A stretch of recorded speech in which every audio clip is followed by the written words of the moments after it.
Muchas gracias por la invitación a los organizadores de este evento tan importante y gracias también al público que va a tener la oportunidad de escucharnos. Bien, en mi ponencia me ocuparé de la formación humanística clásica y su trayectoria en nuestra patria y también a nivel universal entre la tradición y la ruptura, ¿no? Entre la tradición y el cambio. Empezaré mi participación mencionando una historia que estaba contenida en esas viejas antologías de textos de lomo púrpura, que circulaban textos así, que circulaban en nuestra universidad a mediados de los 90. Y allí, perdida entre varios artículos del economista peruano Richard Webb, artículos de la desaparecida revista Cuánto, se encontraba la curiosa anécdota siguiente, que le aconteció al mismo Webb cuando se desempeñaba como director del Banco Central de Reserva del Perú. Cito: el Bank of England fue el primer banco central del mundo.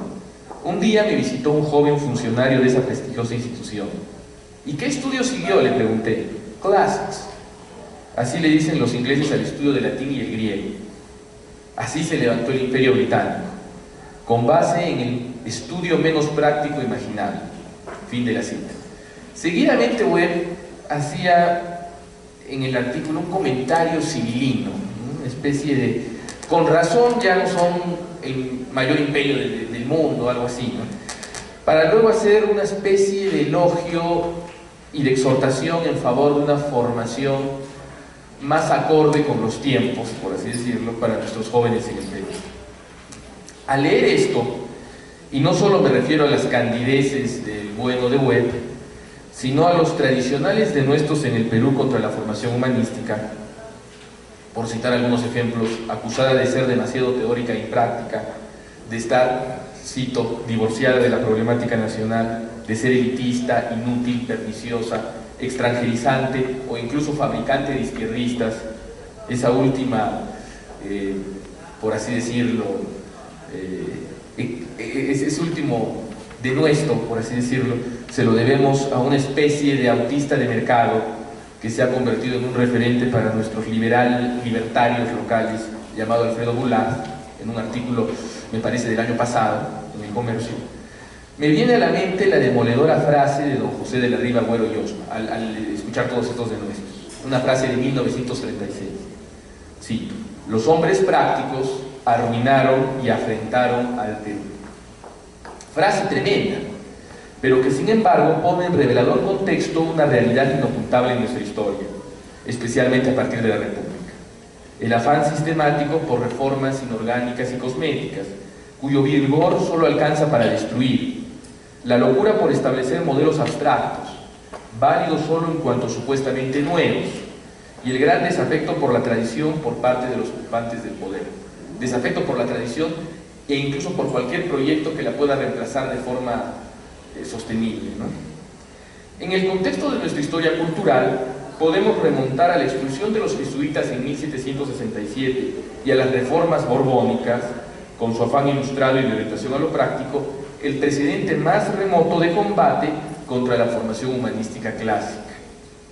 Tenemos a dos figuras representativas de esa nueva actitud: al doctor Toribio Rodríguez de Mendoza, un conocido prócer, ¿no es cierto?, que luego sería presidente de las juntas preparatorias del Congreso Constituyente de 1822, una vez producida ya la independencia, pero que sin embargo fue una figura intelectual que circuló en el ámbito virreinal desde finales del 18, que en el plan de estudios que él elaboró del reformista convictorio de San Carlos en 1787, acusaba a la formación tradicional de no ser más que, cito, ideas abstractas que tuvieron su origen en el cerebro de algunos ilusos, sin poder jamás conciliarlas con la realidad de las cosas, fin de la cita, no siendo más que, cito, fútil entretenimiento de las aulas, fin de la cita. Esa sería una de las figuras. Y en el campo de las artes plásticas tendríamos al presbítero Matías Maestro, a quien le debemos, bueno, dos cosas. En primer lugar, la creación del primer panteón de Lima, el presbítero Maestro, y en segundo lugar, la práctica inexistencia, con un par de excepciones, de altares barrocos en las iglesias virreinales limeñas. Si uno se fija, con la excepción del altar de San Marcelo, de la iglesia de San Marcelo en el centro de Lima, que es un altar reconstruido, y del altar del monasterio de las Capuchinas, ¿no?, de San José, me parece que es. Todos los demás altares en Lima son de la Lima antigua, ¿no?, son altares neoclásicos. ¿Por qué? Porque se dedicó Matías Maestro a cazarlos durante los primeros años del siglo XIX. Iba a las iglesias y destruía los altares barrocos y los reemplazaba por altares neoclásicos. ¿Por qué iban estos altares barrocos contra las normas matematizantes de cierta estética ilustrada? Lo curioso es que en el caso de Rodríguez de Mendoza, su reforma moderna acabó reemplazando los métodos de enseñanza tradicionales de la escolástica, es decir, la lectura de textos originales de autores clásicos y el comentario y debate de cuestiones disputadas por parte de los alumnos y el maestro. Métodos que podrían parecer a algunos como muy modernos, porque son bastante integrales, son métodos que no son, por así decirlo, imprácticos, son métodos que son muy vivenciales en el aprendizaje. Tengo un amigo que siempre que ocurre alguna desgracia la atribuye a nuestra formación escolástica, ¿no? Y dice, si por ejemplo, y ya ha llegado a los extremos, ¿no?, al atribuir la falta de moral y el desorden existencial de la selección peruana, ¿no?, de los jugadores de la selección peruana, decía, no, esto sería de la formación escolástica. Una ola de violaciones que hubo a la formación escolástica, etc. Bueno, eso es un absurdo, puesto que si bien siempre ha habido malos profesores y buenos profesores, tanto de cualquier tendencia, en el tiempo de la escolástica había malos escolásticos y en el tiempo del marxismo hubo también malos profesores marxistas, lo cierto es que por definición el método escolástico era un método que se basaba en la disputa, ¿no?, en la cuestión. Si revisamos por ejemplo las obras de Santo Tomás de Aquino, están estructuradas en base a una cuestión. Por ejemplo, existe Dios, y luego vienen las dificultades, el pro y el contra, y luego una conclusión. Así también en la formación escolástica bien llevada se hacía mucho énfasis en el debate y en la lectura de textos originales. Pero la reforma de Rodríguez de Mendoza impuso el uso de manuales en contra de la lectura de textos originales y la abolición del método de la disputatio y del latín en las aulas. Los frutos no se habían esperado. El nivel de los intelectuales peruanos decimonónicos, es decir, del siglo XIX, no tuvo punto de comparación con el de sus pares de antes de 1750, particularmente en el caso de los clérigos, ¿no? La formación del clero, que fue directamente afectado por las reformas ilustradas, decayó. No han vuelto a aparecer un Lunarejo o un Doctor Océano, ¿no?, un Juan de Espinosa Medrano, un intelectual cusqueño, escolástico, llamado por Euclides da Cunha el genio más sorprendente que apareció en América, o el Doctor Océano Pedro de Peralta y Barnuevo, ¿no?, llamado por Luis Alberto Sánchez precisamente Doctor Océano por lo amplio de sus conocimientos. E incluso nuestro arequipeño cura Ventura Trabada, platónico y gongorino, no tendría parangón aún ahora, pues según Mostajo y Guillermo Galdos, historiadores para nada misericordiosos con la herencia virreinal, sería el mayor prosista arequipeño de todos los tiempos. Aquí ocurre algo semejante a lo que ocurrió en España. Después del siglo de oro y con el siglo XVIII viene una decadencia en la vida intelectual que se logra recuperar recién en el siglo XX, y aquí pasó algo parecido. Desde el siglo XVII hasta el siglo XX, donde recién empiezan a aparecer figuras muy destacadas de la literatura, con la excepción quizás en el siglo XIX de Palma y otros más, el siglo XIX es en cierto sentido, un siglo de un marasmo cultural, con la excepción quizás de Palma y de González Prado, pero bueno. Pero ¿cuál fue el modelo de formación que tanto Rodríguez de Mendoza como posteriormente Javier Prado, Manuel Vicente Villarán y tantos otros hombres prácticos y espíritus fuertes combatieron? ¿A qué nos referimos con formación humanística clásica? Dice el pensador alemán Joseph Picker, cito: las artes serviles son los modos de actuación humana que tienen su fin fuera de sí mismos, fin que consiste concretamente en un efecto útil realizable mediante una práctica. Las artes liberales, por el contrario, tienen su sentido en sí mismas, y su libertad, por eso se llaman liberales, está en que no están dispuestas para fin alguno, no necesitan legitimarse por su función social ni por el hecho de que sean trabajo. ¿Qué quiere decir? Las artes liberales o las humanidades se justifican por sí mismas y no porque tengan ninguna utilidad práctica. Pueden tener muchos efectos prácticos, efectos secundarios, por así decirlo, pero que no justifican su existencia en sí misma. porque el fin de estas artes liberales es la contemplación de la verdad, en el sentido clásico. Aquí puede haber mucho debate, ¿no es cierto? Pero en ese sentido eran entendidas como saberes que se justificaban a sí mismos sin la necesidad de una justificación práctica, a diferencia, por ejemplo, de la agricultura, o por ejemplo del arte de ensamblar computadoras. Supongamos que ustedes contratan un técnico para que les ensamble una computadora, y el técnico dice: no he logrado hacer que la computadora funcione, pero la he pintado de colores muy bonitos, ¿no? Entonces, eso no tendría ninguna utilidad, porque el fin de esta arte servil, que es armar computadoras, es la producción de un efecto práctico. En cambio, las artes liberales, las humanidades entendidas clásicamente, no tenían por qué requerir de ninguna justificación práctica. El cultivo de estas artes liberales o libres está inextricablemente ligado a la institución universitaria, originada en el medioevo europeo.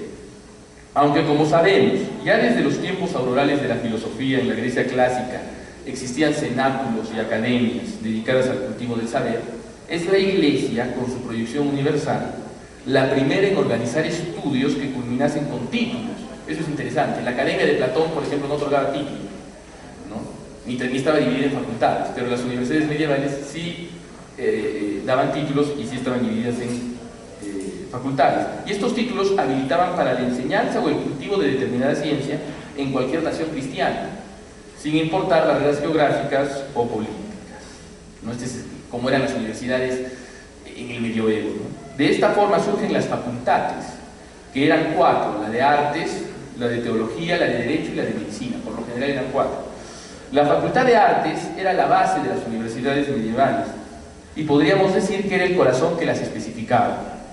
Los alumnos destinados a profesar las otras ciencias, las otras 3 ciencias, que podían ser la medicina, el derecho o la teología, debían indefectiblemente pasar por la facultad de artes, donde se les otorgaba una formación general, universal, un studium generale, que era precisamente el nombre oficial de muchas universidades. Por ejemplo, la Sorbona era el Estudio General de París. Las universidades norteamericanas actuales y las peruanas durante el virreinato conservaron un modelo semejante. De ahí que los títulos que aquellas otorgan sean los famosos BA y MA, Bachelor of Arts y Master of Arts, ¿no? Que son en verdad, esas arts no son las artes plásticas, no se refieren solamente a las artes plásticas, sino se refieren a las humanidades, ¿no? Y es una gran paradoja, porque aquellos a quienes nuestros modernizadores idolatran, como Goulart, que es el modelo que idolatran el modelo anglosajón, son más medievales que nosotros en algún caso, ¿no? Las artes cultivadas en el medioevo eran las llamadas 7 artes liberales, ¿no? Divididas en 2 grupos: el trivium o arts enunciales, que englobaban a lo que podríamos denominar disciplinas del discurso, la gramática, la retórica y la dialéctica. La gramática cultivada era por lo general la latina, a través del estudio de los exempla y de las autoritates, es decir, mediante el cultivo de la literatura, tanto a través de la lectura de los textos de los autores clásicos, como de la redacción de composiciones originales en ese idioma. Es decir, era una disciplina con un enfoque integral y fuertemente pragmático. Para nada era la gramática abstractizante y aislada del uso práctico y creativo tan común en los áridos manuales positivistas de aprendizaje de lenguas de fines del XIX e inicios del XX. La retórica, por su parte, no solo se ocupaba de las características de un discurso persuasivo, sino de los recursos que lo hacían bello, es decir, de las figuras o tropos estilísticos, pero no olvidaba la importancia del contexto sociológico, cultural y político. Recordemos que para Aristóteles la retórica surge de la combinación entre la dialéctica, que es la lógica, y la política, ¿no? Que es el estudio del comportamiento humano para Aristóteles. La resurrección de esta disciplina, porque ha aparecido una nueva retórica, denostada por ilustrados, por los románticos y luego por los positivistas, es una señal de cuán provechoso es, una vez vencidos los prejuicios ideológicos, el rescate del legado de la formación humanística tradicional. Finalmente, la dialéctica, la última de las artes sermonciales, correspondía a la lógica clásica, es decir, a la filosofía del lenguaje y a la nociología, donde se encontraban algunos problemas de gran calado metafísico. En la dialéctica se estudiaban problemas muy profundos de la reflexión filosófica de aquel tiempo, como el problema de los universales, por ejemplo, que es para algunos el único gran problema de la filosofía, ¿no? Las demás artes liberales se encontraban recogidas en el quadrivium o ars reales, en algo semejantes a las ciencias teóricas. La aritmética, la geometría, la astronomía y la música. Transversal a toda esta formación se encontraban los estudios filosóficos cultivados a través de la lectura de los textos de Platón, de Aristóteles y el libro de las sentencias de Pedro Lombardo, que es una antología de textos de los padres de la Iglesia. Sin embargo, para poner en su punto el legado de la formación humanística clásica, faltaría una influencia importante más, proveniente del nuevo énfasis en las letras y en las artes plásticas, y fundamentalmente por la renovada conciencia histórica que le otorgó a la formación humanística clásica el humanismo renacentista. Quisiéramos destacar en este punto los aportes paradigmáticos del gran filósofo napolitano Giambattista Vico. Ante el entusiasmo cartesiano y mecanicista por las ciencias matemáticas y físicas, que prometían en aquel tiempo descifrar absolutamente los objetos del universo, Vico reivindica el verum ut factum. ¿Qué quiere decir esto? Lo verdadero en cuanto hecho, es decir, lo verdadero en cuanto artificial. Para nuestro pensador, la claridad y distinción, que eran los criterios cartesianos de verdad, que brinda la geometría, por ejemplo, se debe exclusivamente a algo de lo que los racionalistas no son conscientes, a que la geometría es una construcción humana y por eso es tan verdadera. Solo podemos conocer plenamente, para Vico, por tanto, aquello que hemos construido. Por tanto, las ciencias y artes y hechos humanos, lo que Vico denominaba mondo civile, no solo son objetos privilegiados de conocimiento, sino también, en cuanto patentemente artificiales, es decir, en cuanto patentemente fruto de la acción, del pensamiento, de la reflexión y de la vida humana, más profundos que cualquier conocimiento natural, potencialmente incierto y por tanto superficial. Así el estudio de los antiguos poemas y textos literarios, de la historia del arte y de la música, de los mitos y religiones de los diversos pueblos es imperativo y quizás sea la llave maestra del conocimiento, esa ciencia nueva que nos revelará el modelo de la historia ideal eterna de los pueblos. En el contexto post-renacentista son los clérigos de la Compañía de Jesús, que fue el brazo militante del pontificado romano hasta la década de los 60 del siglo XX, quienes comprenden la importancia fundamental de la formación humanística clásica. La cultivan en sus colegios, premunidos de recursos que ahora denominaríamos como multimedia, por ejemplo el teatro o la música. Se conservan en la región suroriental de Bolivia, ¿no?, en el área de Santa Cruz, la región de Chiquitos, todo un legado de óperas jesuíticas que fueron compuestas para orquestas compuestas por indígenas, ¿no?, para orquestas formadas por indígenas, ¿no? Y así lograron constituirse en una herramienta muy efectiva al servicio de la causa católica. Así se produce una especie de maridaje donde los ambientes más vinculados a la iglesia o más vinculados a las regiones que, aún si no eran católicos, pero aún los ambientes que sufrieron menos los embates de la Reforma Protestante, especialmente del calvinismo, son los que conservan más profundamente la tradición clásica. Con la llegada de la Ilustración, la formación humanística clásica sería combatida, sufriendo los embates de distintas doctrinas progresistas y reduccionistas como el materialismo y el positivismo, pero sin embargo no logran desterrar la formación humanística clásica. Sin embargo, el mayor golpe provendría de la crisis espiritual de Occidente, que explota a partir de los años 70, ¿no?, y que fue profetizada por Nietzsche. Es ese renacimiento de la tragedia, es decir, esa revalorización de lo espontáneo, de lo irracional, de lo prerracional, de lo dionisiaco, con su valoración absoluta de la espontaneidad por sobre la virtud, de lo dionisiaco por sobre lo socrático, de lo sensible por sobre lo suprasensible, de lo momentáneo por sobre lo perenne, o por lo menos lo que tiene pretensiones de ser perenne, y especialmente con su entronización de un relativismo bastante pernicioso. Esto arrincona la formación clásica en el occidente moderno y especialmente dentro de la Iglesia Católica, puesto que estas ideas penetran dentro de la Iglesia Católica y así en los mismos ámbitos educativos de la Iglesia la formación clásica empieza a decaer. En lo que respecta a nuestro país, bastó mucho menos para ahogar la formación clásica. La perpetua obsesión nacional, especialmente entre los sectores dominantes, por lo moderno. ¿Qué podemos hacer en aras de rescatar el valioso legado de una formación humanística clásica? No entendida como una formación que sea absolutamente obligatoria, eso sí, ¿no? Sería imposible establecer ahora una obligatoriedad de la formación humanística clásica en todo sentido, sino ofrecerla como una opción más de formación superior.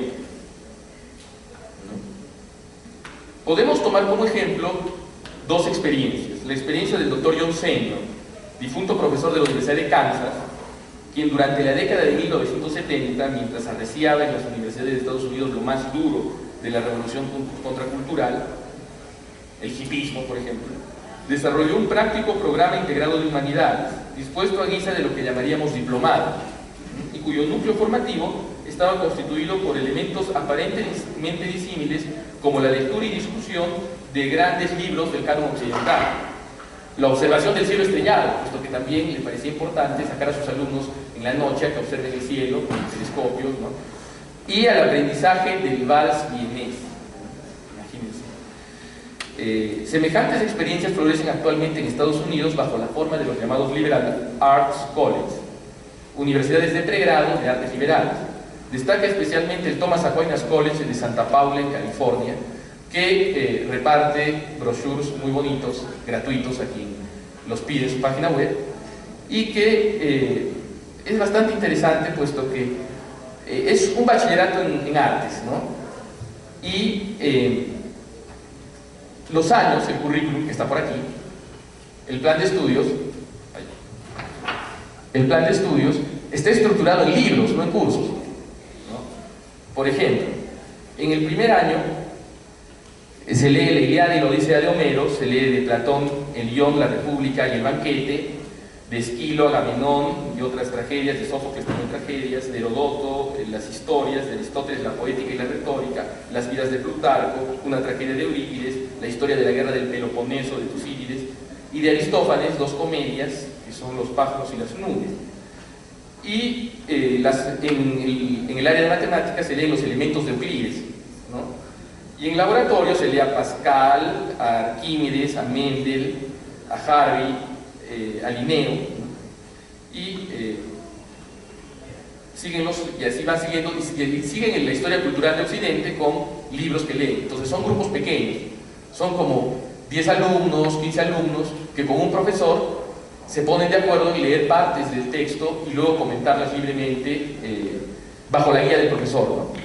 Y han tenido bastante éxito estos colleges. También se debe a la peculiar estructura de las universidades norteamericanas. Por ejemplo, si un estudiante norteamericano quiere estudiar Derecho, no lo estudia desde el pregrado. El pregrado lo puede hacer en una materia libre y el posgrado en el posgrado define si va a estar en el Derecho o no. No sé si ustedes han visto alguna vez una película comercial que se titula Legalmente Rubia. Bueno, en esa película el personaje estudió un pregrado de corte y confesión o una cosa así, y luego ingresa por razones accidentales a Harvard a estudiar Derecho, ¿no? Entonces, ¿qué ocurre? Eso permite que mucha gente que va a dedicarse incluso a la medicina o a la administración de empresas o posteriormente al Derecho pueda seguir este pregrado en artes liberales en humanidades. Decíamos líneas arriba que las humanidades o artes liberales no tenían otro fin que sí mismas, a diferencia de las artes serviles. Sin embargo, eso no obsta que, aún manteniendo su fin, puedan tener efectos secundarios, por así decirlo, muy positivos en dimensiones inferiores de la acción humana. Veamos algunos ejemplos. Circuló un libro irregular, pero que tenía cosas buenas, titulado, hace unos 10 años más o menos, El liderazgo al estilo de los jesuitas, de Chris Long, director administrativo del Banco J.P. Morgan y antiguo jesuita. Y definió dos pilares básicos en el éxito de la Compañía de Jesús como institución humana, ¿no? ¿Por qué creció tanto? ¿Por qué se convirtió en la orden más importante de la Iglesia? ¿Por qué se expandió globalmente? Etc. Y eran dos pilares, que eran autoconocimiento y creatividad, logrados gracias a la formación humanística jesuita, que era la más larga de todos los institutos religiosos de la Iglesia. Eran 12 años de formación humanística, que hacía énfasis en el estudio de la literatura, por ejemplo. Benjamin Luke, que es el gerente de Cerner, que es la empresa líder de Estados Unidos en proveer información de tecnologías de la salud y que es exalumno de este college, de este Thomas Aquinas College, definía así la importancia de su formación humanística. Cito: cuando inicié mi carrera, sabía que no importaba lo bien que supiera una destreza o una técnica, siempre acabaría por estar desactualizado. Pero siempre hay una alternativa más rápida, barata e inteligente. En la universidad, en el college, ¿no?, encontré una educación que es eterna, siempre relevante y que perdura a pesar de los cambios tecnológicos. las fluctuaciones del mercado y las palabrejas del mundo de los negocios. Pero lo más importante de todo es que adquirí el hábito de cuestionar. Fin de la cita. Entonces, más allá de la polémica y de cierto filisteísmo que existe en nuestra cultura y que nos lleva a idolatrar lo práctico, a idolatrar lo material, a creer, por ejemplo, que vivimos en el mejor de los mundos posibles, solo porque los indicadores de crecimiento económico han sido aparentemente muy altos, es necesario que a través de iniciativas modestas o no tan modestas, recuperemos en algo la formación humanística clásica, o por lo menos el ideal de la formación humanística clásica, que está muy bien expresado por Martha Nussbaum también en la cita que acompaña al folder de nuestro evento. Y, por ejemplo, una pequeña forma de ir rescatando la formación humanística clásica sería reivindicar el uso, la enseñanza de latín en nuestra universidad, ¿no? Aún como materia opcional, porque la verdad no existe ni siquiera como opción en ninguna carrera y en ninguna parte de la ciudad, ¿no? Yo enseño en el seminario de San Jerónimo y ahí sí se enseña latín, no tanto como se debiera, dicho sea de paso, pero igual sería bueno que para quien quisiera estar interesado en profundizar en el aprendizaje de materias eminentemente formativas y en ese sentido profundamente humanistas y no necesariamente orientadas hacia una practicidad efímera y chata, estuviese disponible el aprendizaje de las lenguas clásicas o del estudio de las culturas clásicas. Quisiéramos terminar nuestra participación citando a otro novecentista. Citamos la lapidaria frase de Ribagüero al inicio y ahora citaremos a Francisco García Calderón, quien decía: el Perú se salvará en el polvo de una biblioteca. Muchas gracias.